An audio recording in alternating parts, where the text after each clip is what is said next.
Bueno, pues voy a hacer un pequeño repaso, si puedes poner la temática, de lo que estuvimos viendo en la tarde del sábado pasado. Simplemente, bueno, vimos una introducción, ¿no?, al Evangelio, estuvimos estudiando sobre ello, por allá en Peña de Oref, no sé si lo recordáis, algunos los que pudieron asistir, ¿no?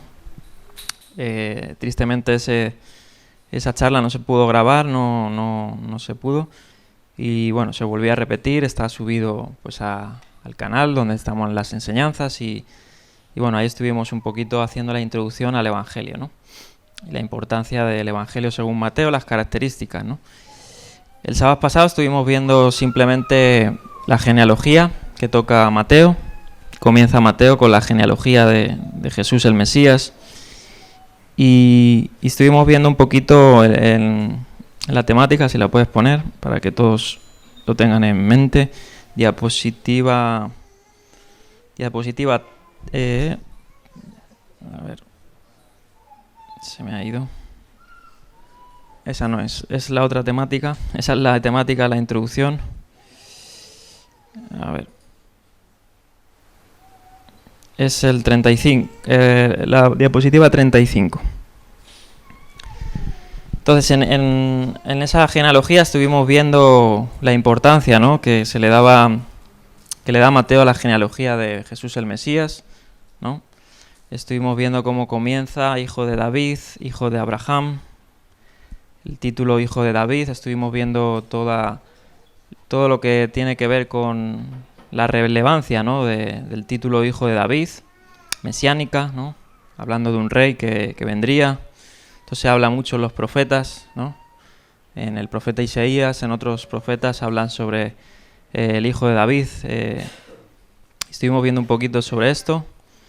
También el título de Abraham, ¿no?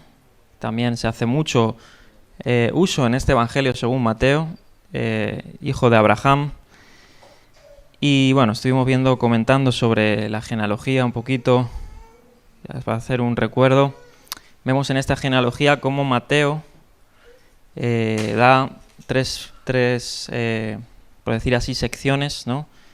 Lo termina diciendo en el verso 17, hablando de 14 en 14 generaciones, dividiendo la historia, por decir así, del pueblo de Israel en 14 generaciones, en 3 partes, ¿no? Y estuvimos viendo la significancia de eso y bueno, viendo cómo Mateo en esta genealogía incluye, ¿no?, a 4 gentiles mujeres, ¿no?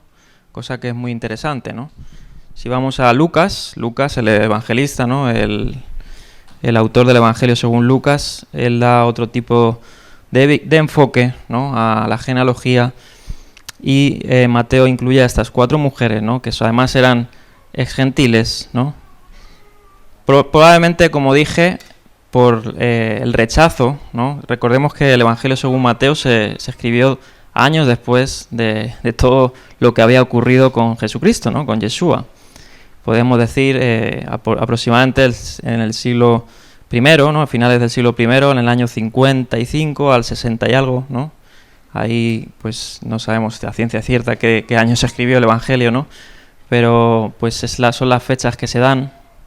Es decir, podríamos hablar de unos 20 años después de la resurrección de Cristo, ¿no?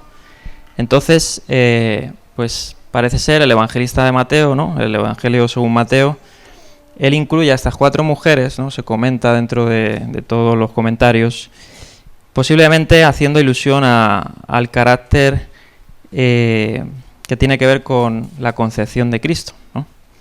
Recordamos que estas 4 mujeres se dan Rahab, habla de otras mujeres, ¿no? Ruth, por ejemplo, que era de Moab, moabita, ¿no? Eran mujeres que eran gentiles, ¿no? Sin embargo, habían sido incluidas dentro de la línea davídica, ¿no? Entonces, recordando esto, pues, y seguramente contrarrestando los argumentos que estaban en contra de que Yeshua fuera el Mesías, ¿no? Estamos hablando de esa época, pues Mateo incluye a estas 4 mujeres, ¿no? Porque la pregunta sería, ¿por qué no incluyó a las matriarcas de Israel, ¿no?, que tienen, pues, por decir así, un honor o una estima más grande dentro del pueblo judío, ¿no? Pues posiblemente sea por esa razón, ¿no? Estuvimos viendo ahí muchos detalles interesantes, ¿no? Y una vez finalizando esta genealogía, vamos a estudiar lo que viene siendo a lo que se va a centrar ahora Mateo, que es en el nacimiento, ¿no? Vamos a hablar un poquito sobre esto, sobre el nacimiento o la concepción, ¿no? En este caso, de Yeshua el Mesías. Y bueno, dentro de esto hay mucha teología, muchas cosas interesantes a tener en cuenta, ¿no? Se habla mucho sobre esto, sobre todo profecías cumplidas, ¿no? Dentro de la escritura del Tanaj, ¿no? Ya se había prometido obviamente un Salvador, ¿no? En toda la escritura se estaba profetizando sobre un Salvador, ¿no? Ya desde la Torá de tiempos antiguos, desde Adán hasta Moisés, ¿no? Moisés, como vimos en unas parasot, habla del profeta que se levantará en medio de ti, ¿no? Ya estaba apuntando, pues, esa tipología mesiánica, ¿no?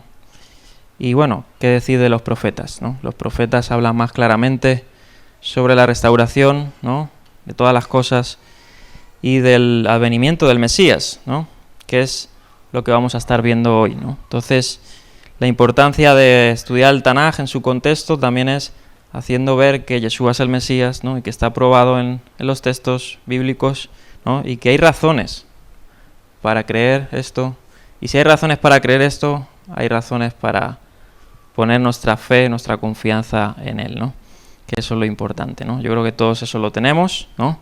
Pero esto puede reforzar mucho más, ¿no? El estudiar el Evangelio y en este caso estos pasajes, pues para contestar también muchas preguntas y para afianzar este conocimiento, ¿no? Bien, vamos a leer los textos.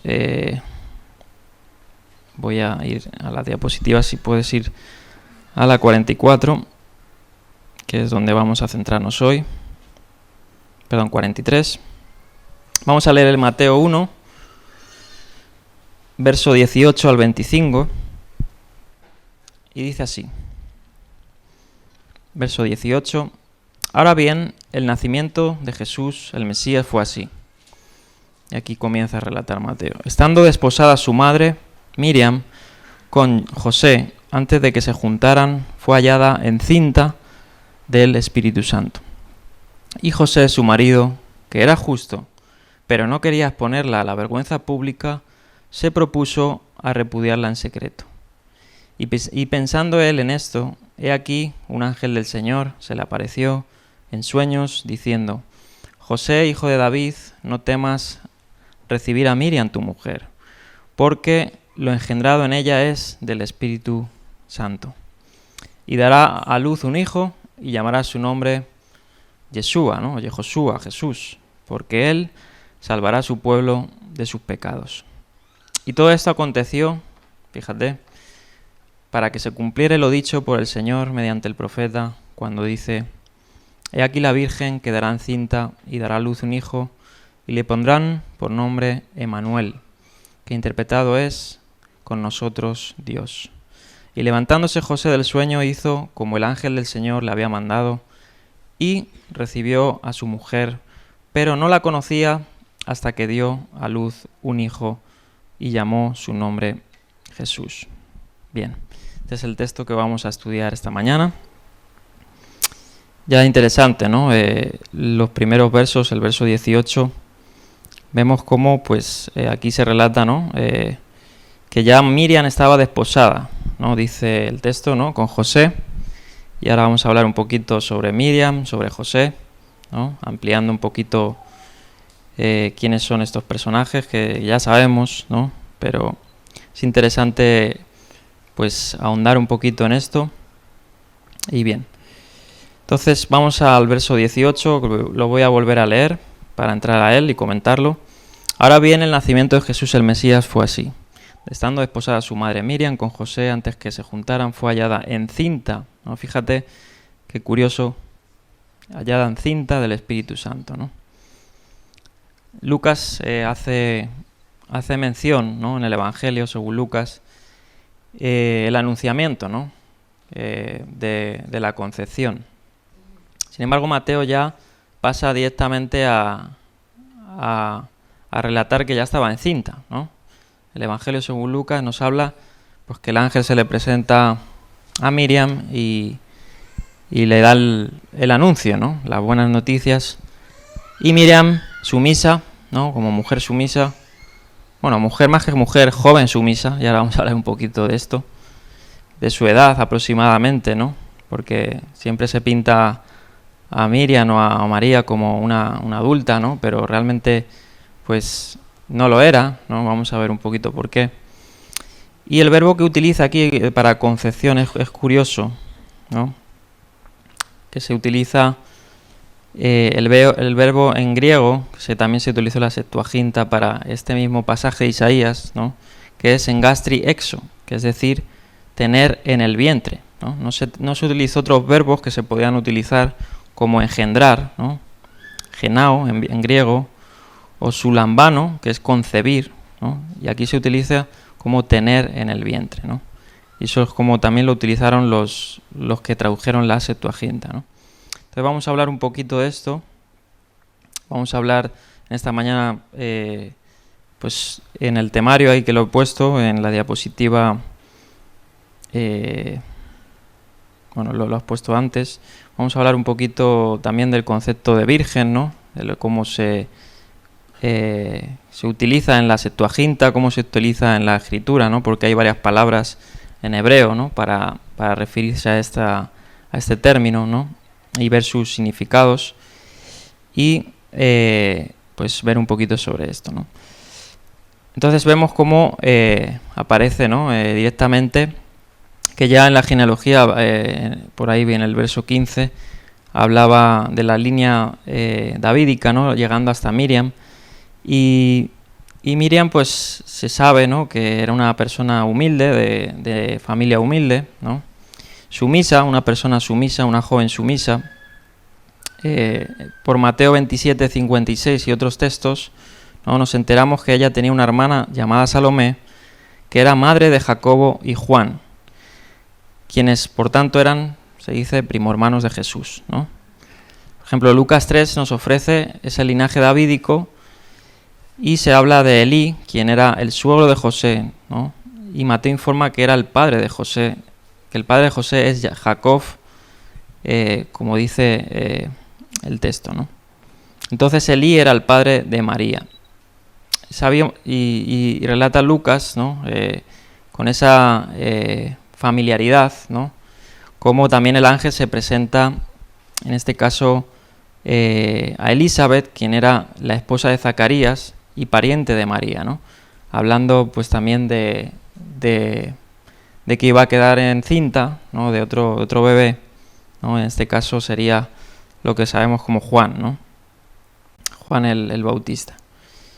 Entonces se nos relata en los evangelios sobre Miriam, que era una mujer piadosa y sumisa a la voluntad del Señor, ¿no? Y esto es algo muy interesante porque cobra sentido, ¿no? También a la luz de la profecía de Isaías, ¿no? Pues vamos a ver que el término virgen estaba hablando de una joven, ¿no? Que también era una doncella, una persona que no había tenido obviamente relaciones sexuales, pero que era sumisa también, ¿no? Una persona casta. Entonces, luego se nos relata de José. Luego vamos a hablar un poquito de José, porque José vemos en el texto cómo, pues al enterarse de que ella estaba encinta, ¿no? Lo primero que hace, pues es alarmarse, ¿no? Pero nos ponemos en su situación, ¿no? Él todavía no había tenido la revelación, de que pues su mujer, ¿no? Estaba encinta, pero no por otro hombre, ¿no? No por infidelidad, sino porque el Señor tenía un propósito, ¿no? En todo esto. De hecho, vamos a ver luego, lo hemos leído en los versículos, que él pues tuvo un sueño, ¿no? Tuvo un sueño y ahí se le apareció el ángel y le dice: no temas, ¿no? Pues tu mujer no ha conocido varón, sino que lo que está concebido es obra de Dios, ¿no? Del Espíritu de Dios. Y bueno, José era como un varón justo, como dice en griego, diakos, ¿no? Un varón justo, decir, un temeroso de Dios, una persona que andaba según los caminos de Dios, ¿no? Posiblemente también era un constructor, ¿no? O una persona que trabajaba con las manos, un tectón, ¿no? Como luego se nos habla de Yeshua, ¿no? Posiblemente también heredó esa profesión, ¿no? de José. Y vamos a ver un poquito la importancia de José también, ¿no? Dentro de esto. Bien. Dice el texto, ¿no? Que estaba desposada con su madre Miriam, ¿no? Curioso, ¿no? Voy a leer aquí un comentario para que veamos un poquito lo que significaba el estar los desposorios, ¿no? En los tiempos bíblicos y en este caso los tiempos de Jesús, ¿no? Pues el desposorio, ¿no? Era como un apalabramiento o un separamiento, ¿no? Antes de la consumación del matrimonio, ¿no? Habían varias fases en el matrimonio o en el proceso que pasaba una pareja, ¿no? Y uno eran los desposorios, ¿no? Ellos tenían un compromiso verbal, ¿no? Y también, pues, económico, podríamos decir así, ¿no? Ahora estaremos hablando un poquito cómo era esto. Y claro, él se alarma, ¿no? Se alarma porque todavía no había conocido a Miriam, ¿no? Era imposible que estuviera encinta de él, ¿no? Entonces, lo obvio es que fuera, pues, obra de otra persona, ¿no? Sin embargo, no fue así. Eso fue algo sobrenatural que ocurrió, ¿no? Bien, como sabemos, dice aquí en la diapositiva 44, tengo apuntado, la narración del nacimiento de Mateo se ajusta en líneas generales al género del anuncio de nacimiento, atestiguado en el Antiguo Testamento, inclusive en otra literatura, ¿no? Ya vimos por ahí, ya desde Génesis, ¿no? Bueno, desde la Torá, ¿no? Hablando pues una profecía de Balaam, ¿no? Que hablaba de estrella de Jacob, ¿no? Etcétera. Y bueno, y habían anunciamientos similares en otras culturas, ¿no? En otras culturas de un gran libertador. Y hay muchas fuentes, ¿no? Muy interesantes sobre esto. Dice, aunque suele denominarse relato de nacimiento, lo que el evangelista narra en realidad es la concepción de Jesús, no su nacimiento. Cuando José descubrió que María, su prometida, estaba encinta, como dice este verso, decidió despedirla, es decir, divorciarse de ella, aunque discretamente, para no exponerla a la vergüenza pública. Ahí vemos un indicio de su justicia, ¿no? De su piedad de José, porque cualquier otra persona, ¿no? Que no fuera injusto, ¿no? Sino cualquier otra persona la habría querido avergonzar delante de otros religiosos, de otras personas. Sin embargo, José lo guardó en su corazón, ¿no? Bueno, lo guardó en su corazón, lo guardó dentro de él y no quiso exponerla públicamente, ¿no? Como tengo aquí, dice, la ley de Moisés, bueno, vamos a leer el otro punto, diapositiva 44, no nos perdamos, que si no me lío. Diapositiva 44.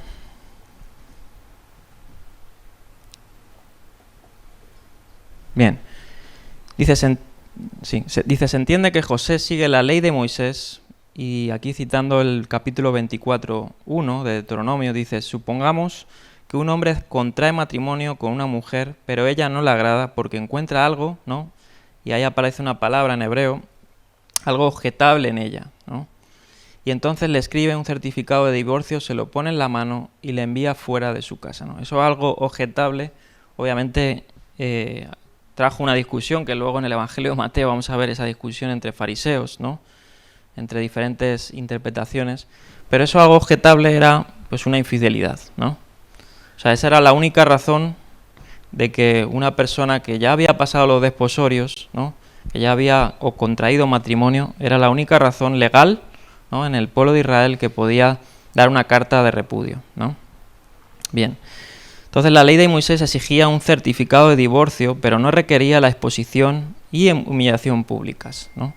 O sea, la ley de Moisés no decía la humillarás públicamente, ¿no? Sino simplemente le darás una carta de repudio, ¿no?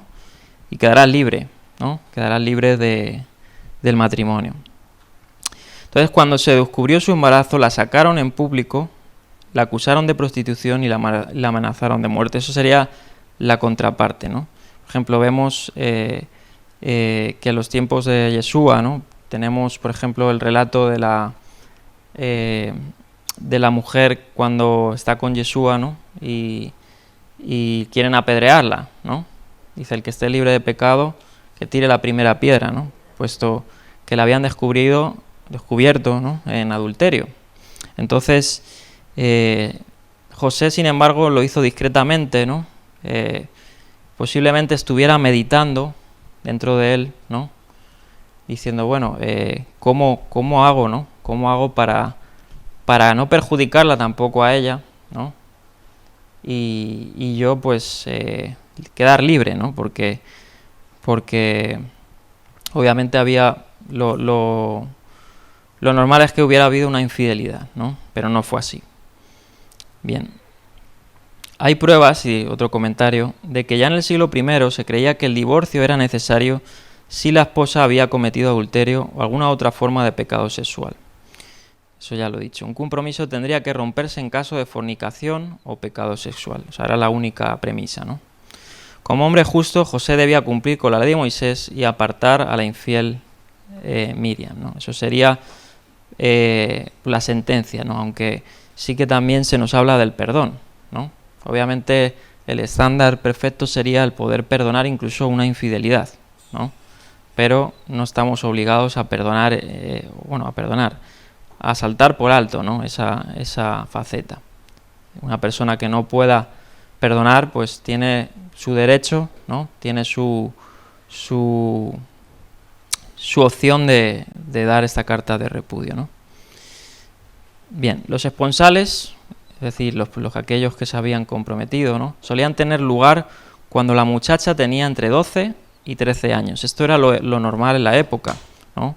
Es decir, lo normal en la época es que una muchacha, ¿no? una joven, ya se comprometiera desde una edad muy temprana, ¿no? Aproximadamente dicen los eruditos que en la época era entre 12 y 13 años, ¿no? Lo vemos en la misma Misná, en el Tratado de Ketubín y en el Tratado de Nedarim, que esa era aproximadamente la edad de los desposorios, ¿no? Posiblemente Miriam tendría esa edad, ¿no? Entre los 12 y los 13 años. Y por acuerdo, se hacía esto por acuerdo entre los padres en la época, ¿no? La segunda parte, el matrimonio propiamente dicho, solía tener lugar aproximadamente un año después. Es decir, primero estaban los desposorios, ¿no? en el que ambas partes se ponían de acuerdo, y luego, pues, un año después, lo normal es que ya estuviera pues ya consumado el matrimonio, ¿no? Así se llevaba. Entonces, ellos estaban en ese proceso, ¿no? Bien. Seguimos. Entonces, entender bien este sentido exige conocer las costumbres judías en los tiempos del Mesías para la celebración de un matrimonio, ¿no? Entonces, teniendo en cuenta esto, entendemos mejor la situación, ¿no? Ellos habían ya pues contraído este compromiso verbal, inclusive entre dos partes, ¿no? Posiblemente entre padre y madre, y sin embargo se había roto este compromiso, ¿no? Entonces ellos tenían obligaciones, obviamente, tenían juramentos, y ellos, pues, en ese aspecto, pues, tenían que cumplir, ¿no? Tanto la mujer como el varón, ¿no? Aquí no había ninguna excepción. Pues para saber un poquito más de esto, pues hay mucho dato sobre eso, pero vamos a seguir. Entonces, seguimos el comentario, diapositiva 45. Mateo afirma como un hecho que el embarazo era obra de Dios, ¿no? del Espíritu Santo. Pero José aún no lo sabía. Sin duda muchos lectores antiguos se burlaron de tal afirmación, pero otros habrían estado abiertos a esta posibilidad, al menos en principio. Dice aquí, las poderosas obras de Jesús, sin olvidar de la resurrección, habrían convencido a muchos de que se esperaría un nacimiento inusual de una figura tan sorprendente. Los antiguos, tanto judíos como paganos, esto es interesante, apreciaban la actuación de Dios en la vida cotidiana. Por ello, Filón de Alejandría, ¿no? que era pues un judío en los tiempos de Jesús, ¿no? dice lo siguiente, comentando en referencia en este caso a la concepción de Sara, ¿no? Si vamos al Génesis, vemos cómo la concepción de Sara también fue una obra milagrosa, ¿no? Pues ella ya estaba avanzada de edad, ¿no? Y era imposible que diera a luz un hijo, ¿no? A Isaac, que era el de la promesa. Y eso es un símil, ¿no? De lo que viene siendo lo que estamos hoy tocando, ¿no? Y dice Filón, dice, porque cuando una mujer estéril da luz, no es por vía de generación, sino por obra del poder divino. Entonces, en la época, obviamente, se creía la intervención divina, ¿no? Del poder divino, que Dios podía intervenir en lo natural, ¿no? Lo natural es que Sara no concibiera, ¿no? Porque el orden natural era ese. Y obviamente, pues, no es natural que una mujer se quede embarazada de la nada, ¿no? Por decir así, sin tener relaciones, pero eso también era una obra de la intervención divina, ¿no? Bien, si esto es cierto, en el caso de una mujer estéril pero casada, ¿cuánto más en el caso de una virgen soltera? En otro lugar, el mismo que he citado, Filón, compara el alma con una mujer que ha dado a luz y luego se transforma en una virgen pura, ¿no? Y sigue diciendo, declaraciones como estas no explican la concepción milagrosa de María, pero son ilustrativas de la mentalidad del pueblo judío en la antigüedad tardía. Bien. Y luego, pues, tenemos la otra parte, ¿no? La parte de que, no sé si alguno ha escuchado un poquito, porque siempre tratan, ¿no? En este caso, de atacar, ¿no? La concepción, en este caso de Jesús, ¿no? Y lo asemejan a otras obras, ¿no? A otras obras antiguas. Yo estuve un poquito hablando sobre esto hace un año o dos, sobre el mito de Jesús, ¿no? Por ahí David Hume, un famoso, pues, ateo, ¿no? Y un famoso que atacó mucho los evangelios, pues ponía el ejemplo de que, pues, la concepción virginal no era obra o era similar o era una copia de tradiciones antiguas de mitos paganos, ¿no? Por ejemplo, de, pues, personajes famosos como Dionisio, ¿no? Incluso de Zeus, ¿no? Y otras literaturas o otros casos aparentemente similares, ¿no? Pero que no tienen nada que ver cuando se examinan a fondo, ¿no? Estuve un poquito hablando sobre esto hace unos años, ¿no? Porque es algo que muchos se dejan seducir, ¿no? Por estas, como dice Pablo, filosofías huecas, ¿no? Y vanas sutilezas.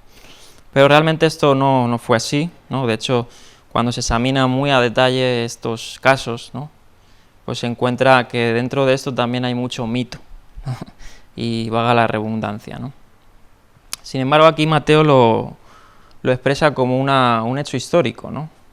Un hecho histórico que se tiene que tener en cuenta, ¿no? Y que se tiene que tener inclusive dentro de la literatura judía, ¿no? O la literatura hebrea, se daban estas excepciones, ¿no? Excepciones de que Dios interviniendo en lo natural, ¿no? Y cuanto más si fue Sara, que fue un hijo normal, ¿no? Así que fue un hijo, pues cuanto más el Mesías, ¿no? Por decir, un hijo normal, un hombre normal, ¿no? Que Dios llamó, aunque era el de la promesa, pero no era la consumación de la promesa, cuanto más el Mesías, quien es Dios, ¿no? Lo sabemos por los evangelios, ¿no? ¿Y por qué Dios no puede hacer un acto sobrenatural para consumar, ¿no? La redención, ¿no? Pues claro que puede, porque ya la redención de por sí es una obra divina y no humana, ¿no? Bien, vamos a seguir. Diapositiva 46. Entonces el Espíritu da por medio de Mateo la condición moral a José. Vamos a hablar un poquito detenernos sobre José ahora, que sigue hablando, ¿no? Que se le presentan sueños. José, el marido de Miriam, el marido de ella, como he dicho, diakos, ¿no? O dikaios, perdón, diakos, no, dikaios, que en griego es justo, ¿no? Se le describe como un hombre justo, es decir, recto, benigno, misericordioso, ¿no? Y un hombre justo no solo es aquel hombre que guarda, ¿no? que es muy devoto para con Dios, ¿no? El hombre justo es aquel que también es misericordioso para con otros, ¿no? Y el ejemplo claro es Yeshua, ¿no? Yeshua era el justo de los justos, ¿no? Además, Pablo hace esa similitud en Romanos capítulo 3, del 1 al 3, diciendo que no hay hombre justo, ¿no? Realmente, aunque se le llamó a muchos justos, pero ante Dios esa justicia que se queda corta, ¿no? Sin embargo, Masías es el verdadero justo, ¿no? El justo verdadero, y él fue el ejemplo vivo de lo que significa ser un hombre justo, que es también ser misericordioso, ¿no? O sea, eso hay que tenerlo muy en cuenta. Cuando veamos una persona pues que es muy ortodoxa, está bien, ¿no? En ciertos límites, ¿no? Porque muchas veces la ortodoxia se lleva a un límite, ¿no? Que si ya se sale de la verdadera ortodoxia, ¿no? Pero esa persona tiene que ser misericordiosa, ¿no? Si no, pues esa ortodoxia es, como dijo Masías, vana, realmente, ¿no? Y en el Evangelio según Mateo vemos muchos casos de algunos fariseos, ¿no? Que diezmaban, eran los más escrupulosos posibles, pero se le había olvidado este punto, ¿no? Que es, dentro de ser un dikaios, ¿no? Es ser un misericordioso, ¿no? Tender la mano. Sin embargo, José era esto, ¿no? Seguramente sea recto, benigno para con Dios, pero misericordioso para con los demás. Y se ve en su acto con Miriam, ¿no? Cómo lo lleva con Miriam. Como he puesto ahí, ¿no? En amarillo, un creyente que es justo es también misericordioso. José no se precipitaba en tomar una resolución a la que tenía derecho, sino que meditaba íntimamente, ¿no? Muchas veces somos propensos a actuar a la primera, ¿no? Por impulsos. Eso nos pasa, ¿no? ¿Cuántos no nos hemos arrepentido por tomar un impulso y esto es lo que ha salido, ¿no? Sin embargo, José era justo en ese sentido porque él no actuó por impulso, ¿no? No cogió cuando vio eso y la sacó a la calle, la sacó a la plaza y la señaló como ramera o como pues infiel, ¿no? Sin embargo, lo llevó íntimamente primero, ¿no? Entonces eso es muy importante, compararnos en este caso con este personaje bíblico, ¿no? Con José. Bien. Como dice aquí, doctor Lacueva, Francisco Lacueva era un español, ¿no? Muy bueno, un buen comentarista, muy bueno, Francisco Lacueva. Tiene muchos comentarios bíblicos, teológicos. Decía, personas de carácter riguroso podrían acusar a José de debilidad en su clemencia, pero la palabra de Dios nos dice que obró así porque era justo, ¿no? Fíjate, tampoco hay que pasar a ser solo bonachón, ¿no?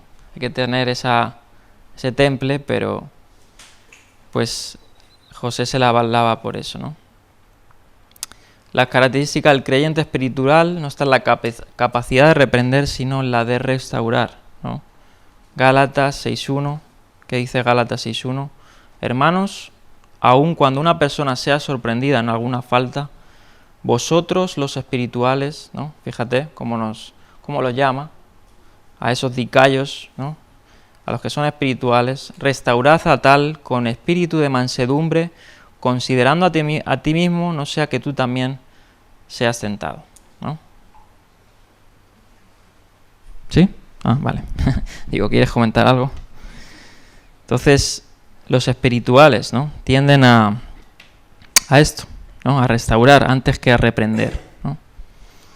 Quienes están solo dispuestos a aplicar la sentencia de la ley, ¿no? Las consecuencias de la ley, no han aprendido aún el significado de lo que es misericordia, ¿no? Hay muchos que se sienten más santos que otros, dispuestos a acusar de cualquier fracaso a sus hermanos, olvidándose de que también ellos pueden caer en el mismo error, ¿no? En la misma tentación. Porque el que piensa está firme, como dice a Pablo a los Corintios, que mire que no caiga, ¿no? El verdadero creyente que vive a Dios en él está siempre dispuesto a perdonar como quien ha sido perdonado. como dice Pablo a los Efesios. Pablo a los Efesios en el capítulo 4, verso 32, dice: sed bondadosos los unos con los otros, compasivos, perdonándoos los unos a los otros, como también Dios os perdonó en Cristo, ¿no? Así es. Quien no es capaz de perdonar, posiblemente nunca fue el mismo perdonado, ¿no? Ya lo dice el Padre Nuestro. Perdona nuestras ofensas, porque nosotros también perdonamos a los que nos ofenden, ¿no? Y eso es una verdad espiritual. El creyente no está puesto para ser un juez, ¿no? Aunque sí lo juzga todo, como dice la Escritura, ¿no? Vosotros juzgad, ¿no? Pero en el sentido no a la persona, sino las acciones de la persona, ¿no? Pero no para señalar, sino para restaurar. Entonces no estamos puestos como jueces, ¿no? José no tomó la vara de juez, ¿no? Sino para interceder por quienes han caído en algún pecado, ¿no? Primera de Juan, capítulo 5, verso 16. Si alguno viera a su hermano cometiendo un pecado que no es para muerte, pedirá y él le dará vida. A los que no pecan para muerte, hay pecado para muerte, del cual digo que no se ruegue. Fíjate. Aquí Juan, obviamente, ahí se discute lo que significa, ¿no? Que no es para muerte. Pero sí que es cierto que el creyente debe ser una persona que esté totalmente pidiendo por aquel que ha caído, ¿no? Que se ponga en el lado del que ha caído, ¿no? Luego, pues está el ir una milla más, como decía Masías, ¿no? El ir una milla más ya es lo que no es natural, ¿no? Que solo viene del poder de Dios, ¿no? Y eso, pues, obviamente es difícil, ¿no? Eso solo lo da Dios. Pero ante una infidelidad, en el caso, pongamos, ¿no? Dado a lo que estamos comentando, pues solo aquellos que verdaderamente les es dado o que reciben eso, ¿no? Pueden hacerlo, porque de nada sirve meter más el dedo en la llaga, ¿no? Porque son situaciones muy, muy difíciles, ¿no? Es posible que haya algún hermano que sea sorprendido en alguna falta, ¿no? Es decir, en el mismo hecho de comisión del pecado, y debe ser restaurado con espíritu de mansedumbre, como lo hemos leído en Gálatas, ¿no? Y este era José, ¿no? José fue que lo propuso en su corazón, ¿no? No exponerla y meditar primeramente. Y luego, pues, encontramos cómo realmente Miriam era una muchacha, una doncella, una virgen, ¿no? Que no había cometido error, ¿no? Bueno, en este caso no había cometido, pues, adulterio, ¿no? Pues era pecadora, ¿no? Y luego hablaremos un poquito de esto, ¿no? Porque dentro de la figura de Miriam, pues, ha surgido toda una teología y una mariología, podríamos decir, ¿no? Pero bueno, y es muy curioso eso también. ¿Por qué? ¿No? Bien. Seguimos, diapositiva 47. El problema de José se resuelve, ¿no? Todo este tuburbio, toda esa neblina se resuelve cuando el Señor ya se le manifiesta, ¿no? En el verso 20 al 21, y le explica, ¿no? Le explica el cometido que era de todo esto. Y fíjate, nos recuerda un poquito cómo se le aparece, ¿no? Se le aparece en sueños, dice el verso 20. Y se nos viene a la mente, ¿no? También el personaje bíblico de José, el soñador, ¿no? Quien en un símil también se puede acondicionar al mismo suceso, ¿no? Como dice aquí en la diapositiva. La asociación del nombre José con los sueños nos recuerda inmediatamente al conocido patriarca, que tenía sueños y los interpretaba. Sueños de una importancia salvadora. Los sueños de José el patriarca también se referían a la salvación de su familia. En este caso también dice aquí en Egipto. Al igual que los sueños de José, esposo de Miriam, se referían a la salvación de su familia, que también tuvo que huir a Egipto. De nuevo vemos esta tipología, ¿no? En la narración del Evangelio de Mateo. Y ahí se le presenta en sueños, ¿no? Y le dice el cometido de su niño, ¿no? O en este caso de Yeshua, ¿no? El Mesías. A José dice, se le ordena ponerle el nombre que ya, el propio nombre ya nos da indicio de la obra que el Señor iba a hacer, ¿no? De Yehoshua o Yeshua, ¿no? Porque dice ahí, porque Él salvará a su pueblo, Mateo 1:20, de sus pecados, ¿no? La forma completa, ya sabemos, del nombre hebreo Yeshua, Yehoshua, que en español normalmente se traduce como Josué, significaba en la época de Mateo el Señor, Adonai, ¿no? Yod-Hei, Vav-Hei, salva a su pueblo. Este significado se refleja también en las obras del escritor y apologista del siglo I, otra vez Filón, del nombre, ¿no? De Yeshua. Se interpretaba que Jesús significa salvación del Señor, comentando el pasaje de Números 13 y 16, del sucesor de Moisés, Josué, hijo de Nun, ¿no? Comentando esto, igual de la misma forma como aquí se le presenta Mateo 1:20, ¿no? Dada su misión salvadora, el nombre Yeshua, en su forma griega, Jesús, es adecuado. Sin embargo, el Mesías, Jesús, salvará a su pueblo de sus pecados. Si el ángel del Señor solo le hubiera dicho, salvará a su pueblo, muchos judíos probablemente habrían entendido que simplemente sería pues una obra salvadora, pero no en el sentido, podemos decir, soteriológica, ¿no? Salvación de la perdición, podemos llamar, del alma, ¿no? Sin embargo, muchos lo hubieran tenido como una salvación simplemente de los romanos, ¿no? O militar, o de la esclavitud, ¿no? Que muchos le dieron el carácter mesiánico del Mesías a esto. Vaya. Si le puede dar, que no sé quién me llama ahora, no sé quién se le ocurre llamarme. Al teléfono que está ahí encima de la impresora, le das ahí el botón. Disculpen. Bien.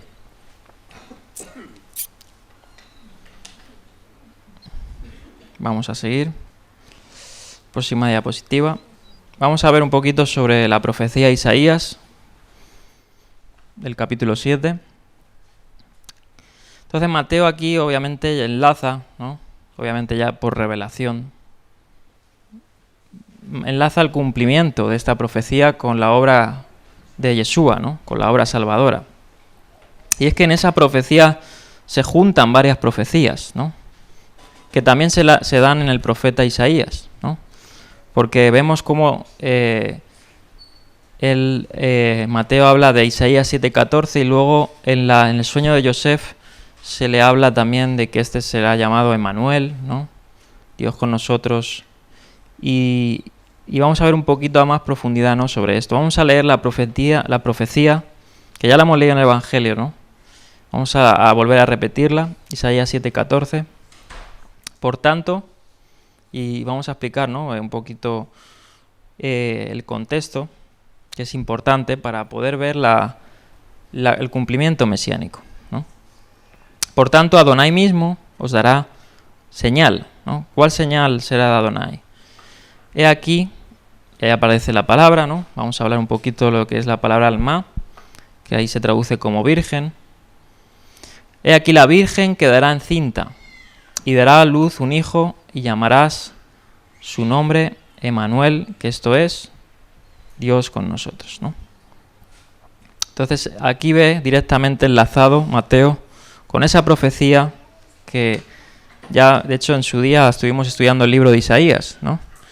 Y creo recordar, ¿no? Que por ahí fue Juanda, no sé si está por aquí, que le tocó ese capítulo, ¿no? El capítulo 7. Y estuvimos viendo el cumplimiento de esta profecía en los tiempos de Isaías, ¿no?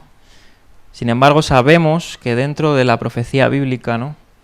Hay un péser, o como se le denomina, ¿no? Incluso los rollos del Mar Muerto, con ese nombre, o una doble, por decir así, cumplimiento de la profecía, ¿no?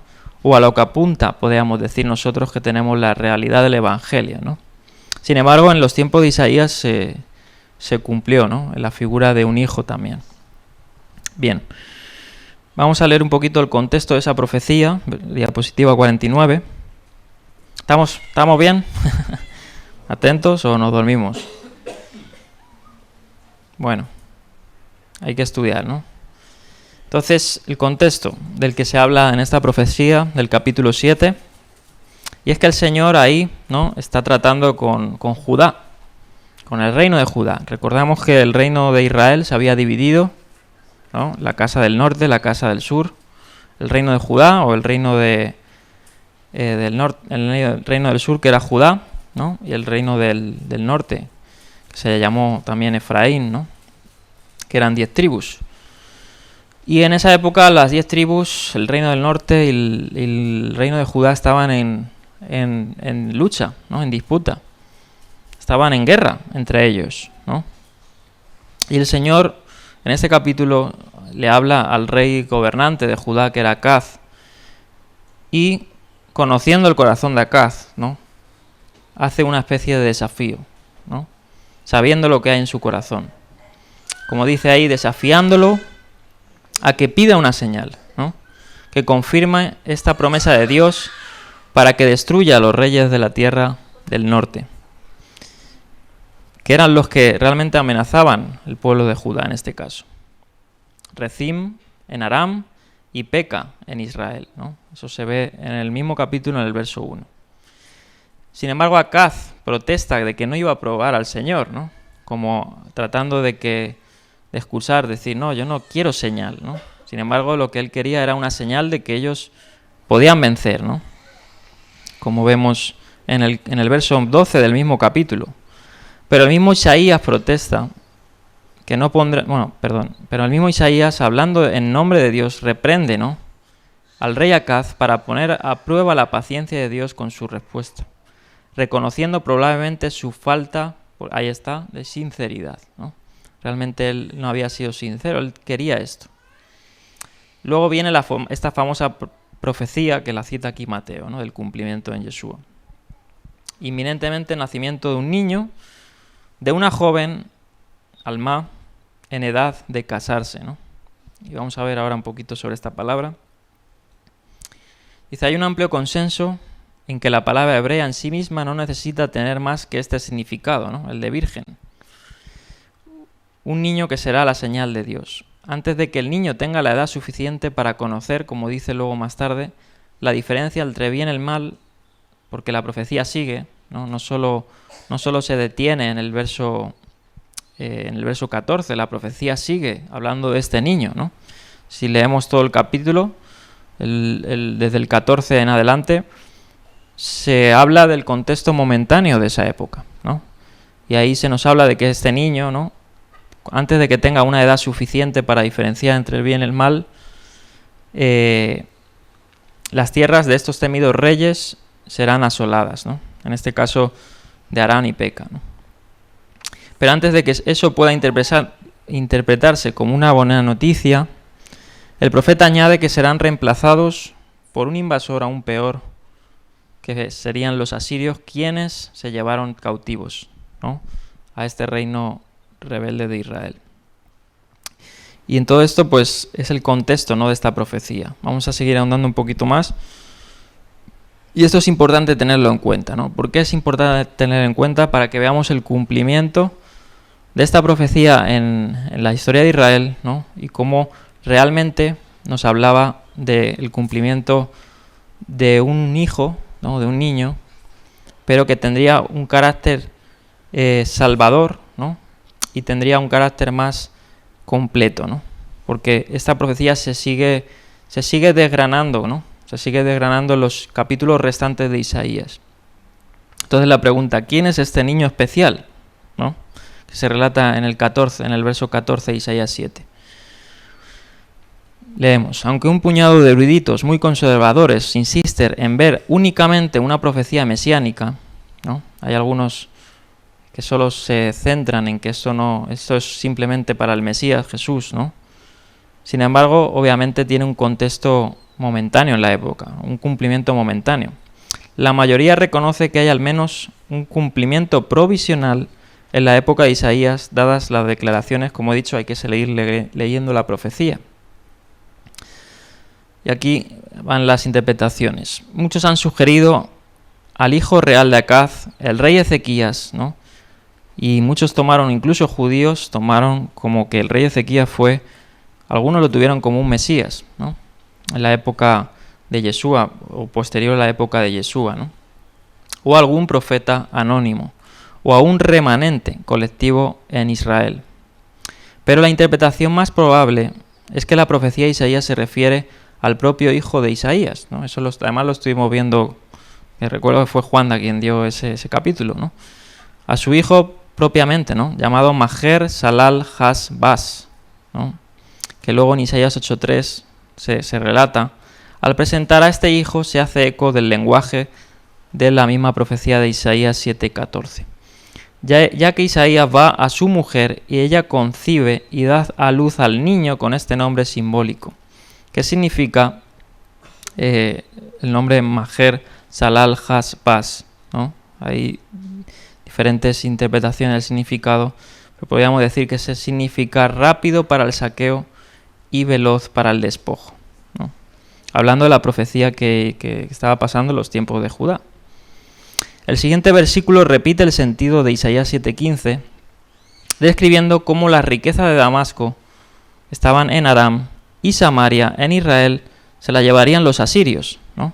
Por eso tiene su cumplimiento en la época, porque ya hemos leído que los asirios se los llevaron, ¿no? Cautivos. Este mismo hijo es llamado también Emanuel en el capítulo siguiente, 8.8, y aquí lo que hace Mateo es eso, tomar la profecía del 7.14 y el 8.8 y apuntándolo al cumplimiento del libertador del Mesías, ¿no? Entonces este mismo hijo llamado Emanuel en el capítulo 8.8, que se explica en Isaías 8.10 como Dios con nosotros, lo que explica que Mateo vincule las dos porciones de Isaías en el 8.18. Isaías describe a sus dos hijos, Maher Salal Has-Bas y Sear Hasuf, como signos y símbolos, esto es interesante, en Israel. Descripción que se relaciona con la señal prometida por Dios, ¿no? Cuando habla, he aquí la señal. Pero en Isaías 9.1 al 7, y aquí es donde ya se ve que no solo tenía ese cumplimiento histórico, ¿no?, con el reino de Judá y el reino del norte, sino que ya tendría una profecía que tendría una dimensión más específica, ¿no? Porque al mismo Emanuel se le dan los atributos, ¿no?, que solo se le pueden dar al Salvador de salvadores. No solo a un descendiente o a un hijo de un rey, que sería Ezequías, o a un hijo de un profeta, que sería Jalel Masar Has-Bas, o como se llame, ¿no?, como está ahí, Maher Salal Has-Bas, sino sería el Salvador, el Mesías prometido, ¿no? Como dice luego en el capítulo 9, por eso se tienen que leer interconexionadas, ¿no?, porque se citan los mismos términos, y dice así, en eso que estábamos comentando. En Isaías 9.1 al 7 se contempla un futuro más lejano, no solo en esa época, cuando los exiliados vuelven a ser restaurados en Galilea. Fíjate, en Galilea, aquí en Isaías 9.6, aparece otra descripción del nacimiento de un niño maravilloso. Y aquí se nos relata un poquito sobre las características o atributos que tiene este niño maravilloso, que puede ser llamado Dios Todopoderoso, Padre Eterno y Príncipe de Paz, ¿no? Como dice ahí. La 50, que tengo aquí se me corta. Estamos en la 50. Entonces ahí vemos, ¿no?, cómo la profecía tenía un cumplimiento de la Virgen en esa época, ¿no?, pero apuntaba al Salvador, ¿no? Bien, como dice ahí, Padre Eterno, Príncipe de Paz, que gobernará desde el trono de David y establecerá la justicia universal para siempre. Profecías, pongo ahí en amarillo, que difícilmente podrían haberse cumplido en un simple rey terrenal, ¿no? Entonces aquí vemos el contexto de esa profecía que apuntaba, ¿no?, a el Salvador. Bien, vamos a seguir en la 51. Bien, uso en fuentes judías, ¿no? Como pongo ahí, lamentablemente no existen textos judíos precristianos, ¿no?, anteriores al Evangelio, que demuestren que reflexionen sobre el significado de Isaías 7.14, ¿no?, de esta profecía que hemos examinado ahora un poco a detalle, ¿no?, así express, porque obviamente eso requiere una desgranación, ¿no? Pero fíjate, la única fuente, podemos decir, anterior al Evangelio, ya nos dice que es la Septuaginta, ¿no?, la traducción de los 70. Ellos mismos tradujeron la palabra alma con el mismo término que utiliza aquí Mateo, ¿no?, partenos, que es en griego lo equivalente, ¿no? Un término griego que significaba más sistemáticamente virgen.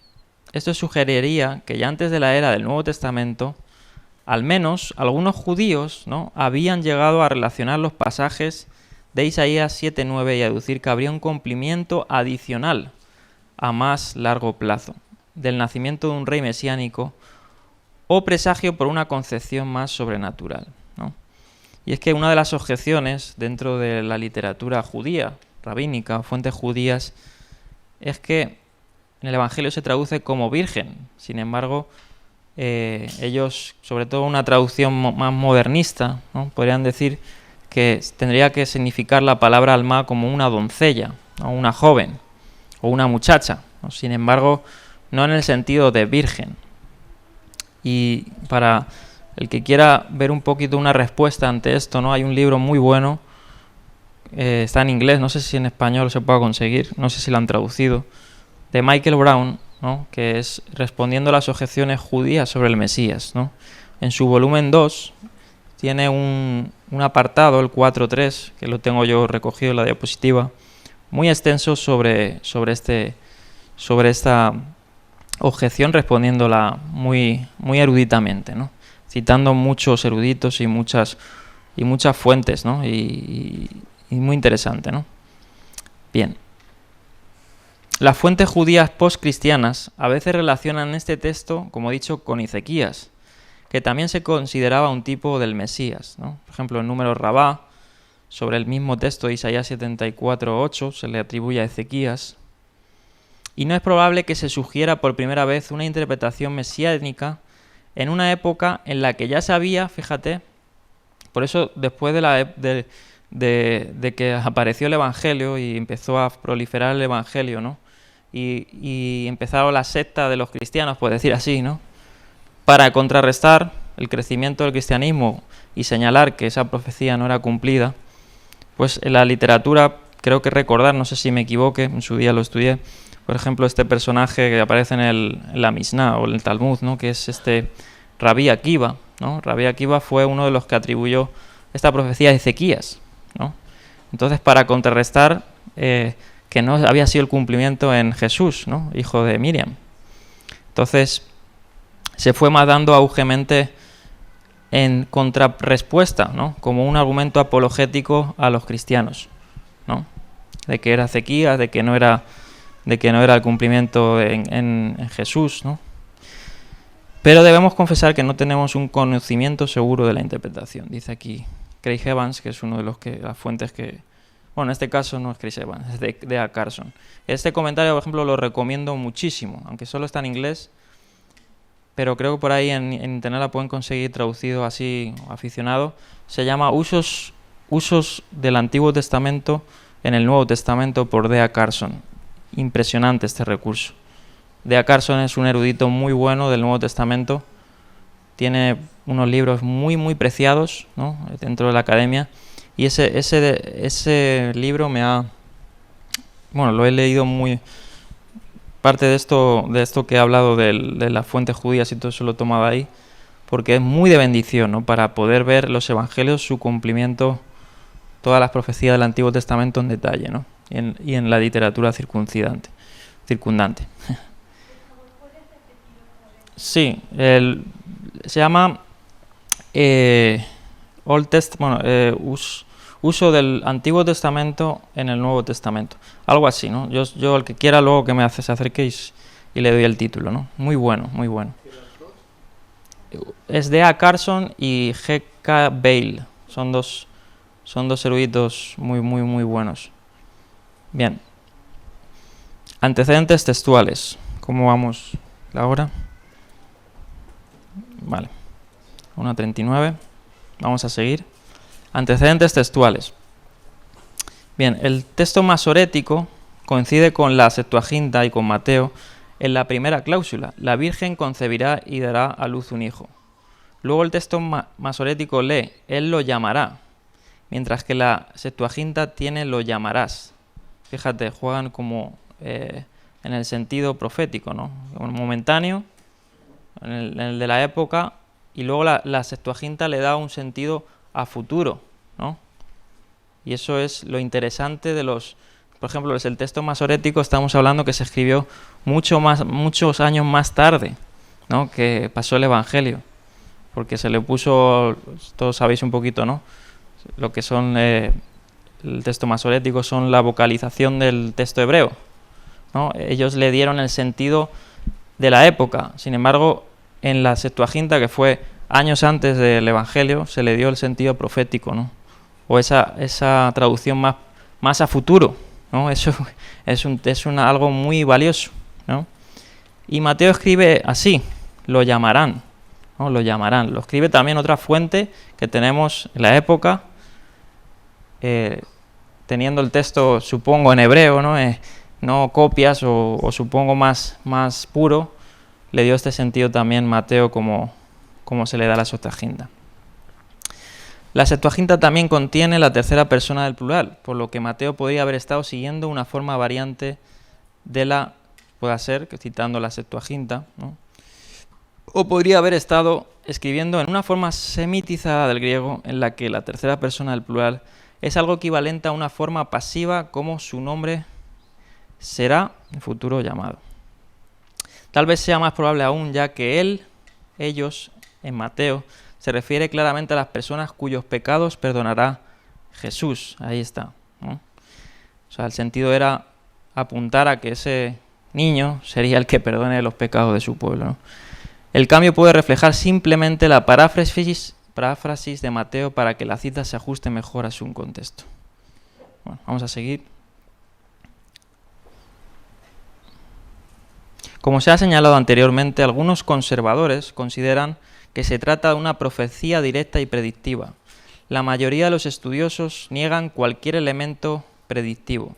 Sin embargo, el concepto de doble cumplimiento es mejor que ambos enfoques, ¿no? Ahí está. Por ejemplo, Craig Blomberg tiene un gran también recurso sobre la hermenéutica que se le da en los tiempos también del Mesías, muy bueno, muy bueno.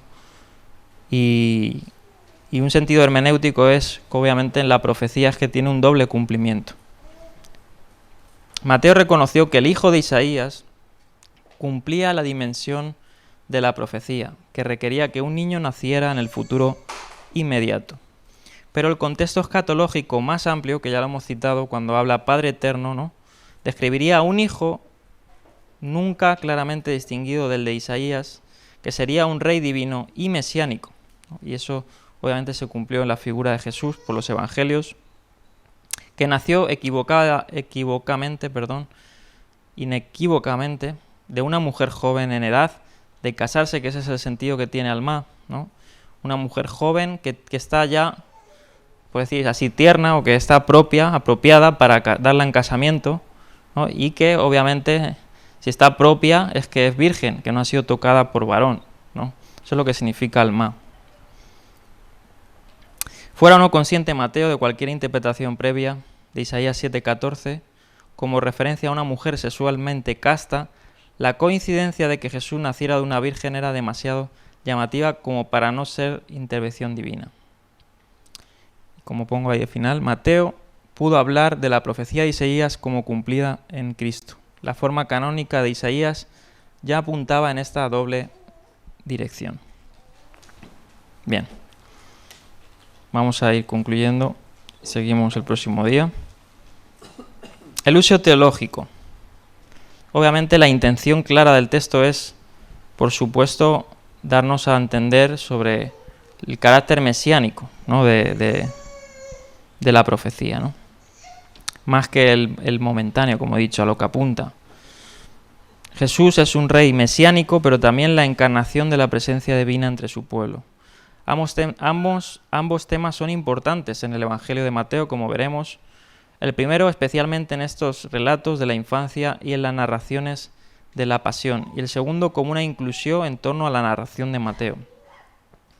La soteriología en griego significa el estudio de la salvación, también está muy cerca con la promesa de la salvación del pecado, ¿no? Ahí comienza a dinamizar la salvación del pueblo, ¿no? Desde ya la concepción. Dada la experiencia judía del siglo I con el imperialismo romano, y eso el próximo capítulo va a estar muy interesante. De hecho, a mí me ha sorprendido mucho al estudiar esto sobre cuando habla del nacimiento ya de Cristo, ¿no? No la concepción, sino el nacimiento, y cómo Mateo describe cuando van los reyes, ¿no? O los magos, ¿no? Que vamos a hablar un poquito sobre esto, porque es muy interesante ver esto, el cumplimiento también que es de las profecías, ¿no? Los contextos más amplios, tanto en Isaías como en Mateo, nos recuerdan que la otra cara de la moneda, que la otra cara de la moneda de estas ofertas de salvación es el juicio a los que lo rechazan. Bien. Vamos a hacer, por último, la breve aclaración. Vamos a comparar las diferentes palabras que se utilizan en el texto hebreo para virgen y luego con la que se utiliza aquí en el Evangelio en griego, ¿no? Rápidamente, de esto en la diapositiva tengo muchísimo material de esto.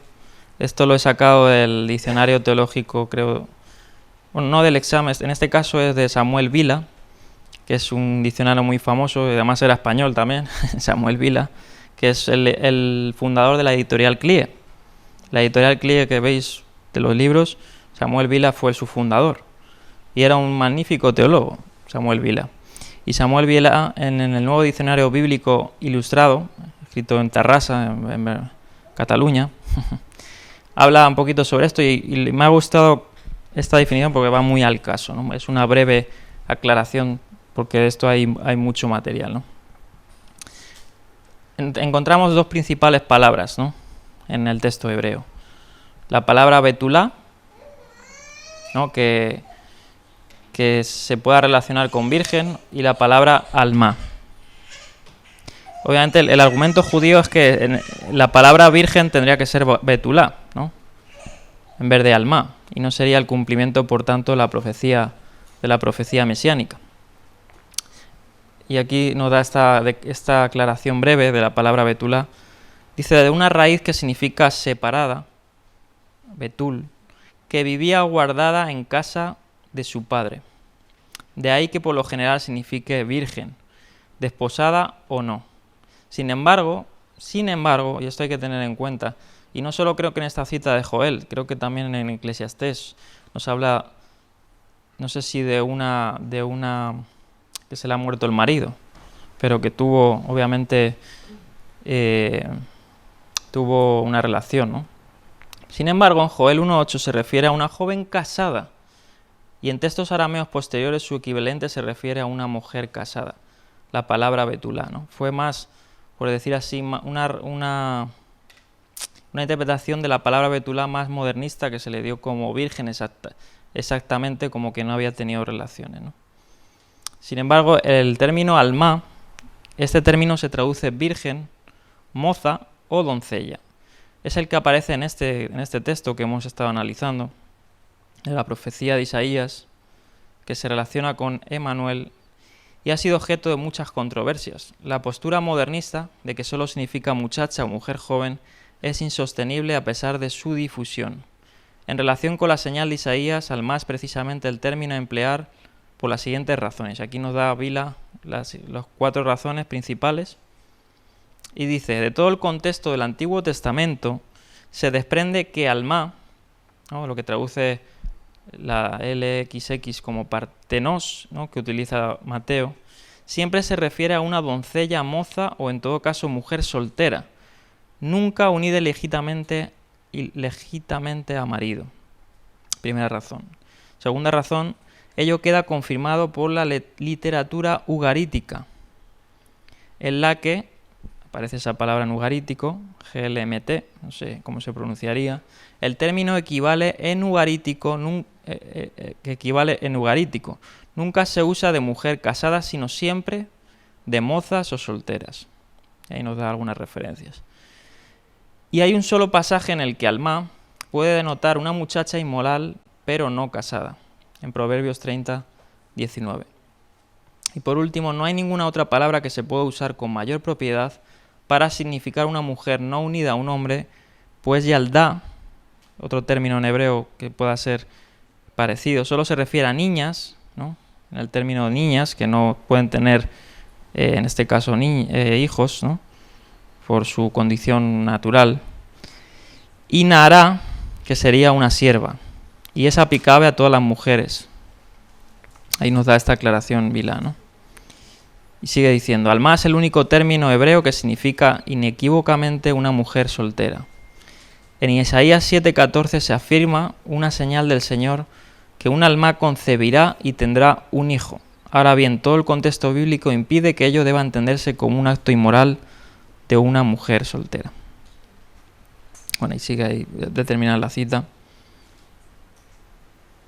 Bien, ya terminamos con esta última y quisiera leer un último pasaje en 1 de Timoteo 3. Y bueno, luego lo que he hablado de la marianología y todo eso, ¿no? En los siglos posteriores luego se le dio un amplio auge, ¿no?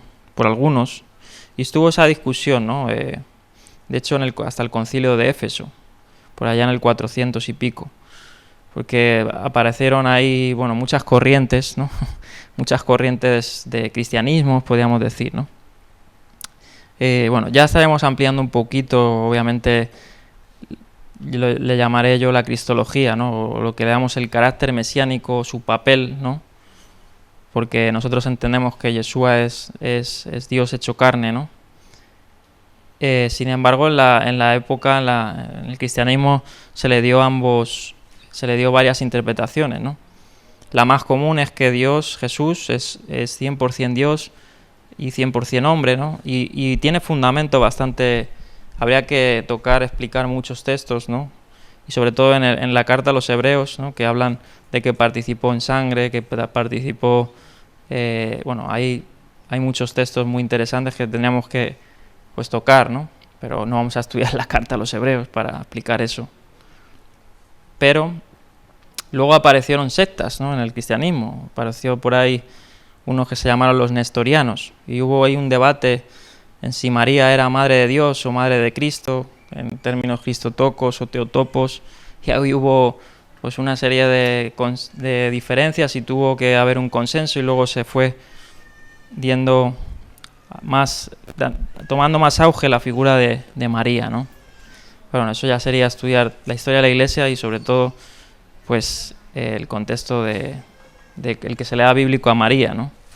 Pero la importancia doctrinal, ¿no? Obviamente es la salvación, ¿no? Como he dicho ahí.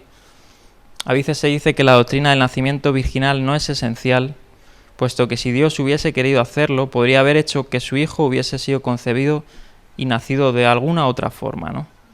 Sin embargo, la importancia doctrinal que tiene este relato es porque Dios ya lo había predispuesto de antemano que fuera así, ¿no?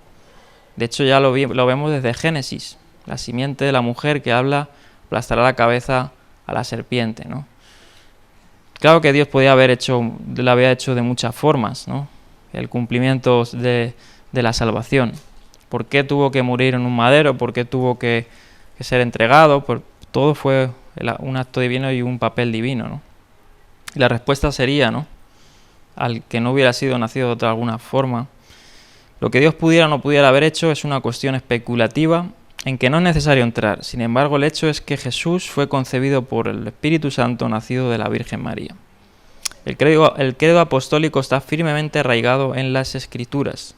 Además, se combina en forma indisoluble con el resto de la verdad revelada. El Cristo sobrenatural y la salvación sobrenatural llevan consigo por consecuencia inevitable el nacimiento sobrenatural. El fin es el de salvarnos a toda la humanidad, ¿no? El Redentor debe ser el mismo Dios encarnado, ahí pongo yo, de forma humana. Y finalizo con este texto, vamos a leer 1 de Timoteo 3, 16, de que entendemos que pues Yeshua fue concebido de forma sobrenatural, ¿no? Sin intervención humana, y hay muchas razones para pensar así. de que no fue la semilla de Dios con la de la mujer, ni de otras teorías, ¿no?, que puedan ser, sino que fue el mismo Dios que plantó en el vientre de María, ¿no?, como un canal o como una herramienta donde se gestó, ¿no?, el Mesías, y simplemente para aportar, ¿no?, para aportar al Salvador, ¿no?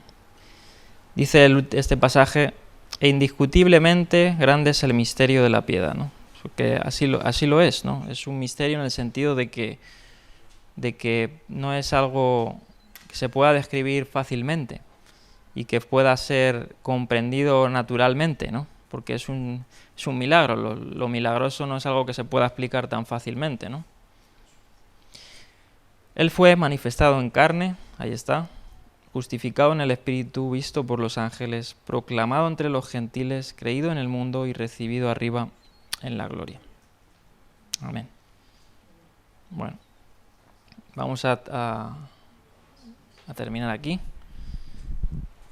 con este capítulo 1. Todo este material que es mucho más. De hecho, he pasado mucho tiempo leyendo estas semanas, 2 semanas, que no se puede decir tantas cosas.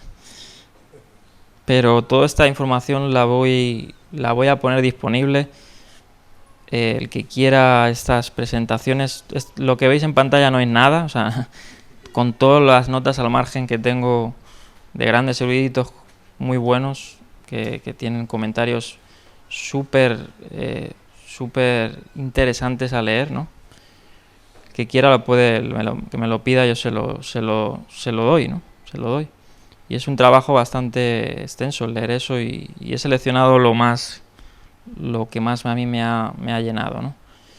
Entonces, el que lo quiera, pues lo estoy reuniendo en diapositivas y lo puede tener gratuitamente, ¿no? Y son recursos que valen algunos mucho dinero, ¿no? Entonces, vamos a despedir.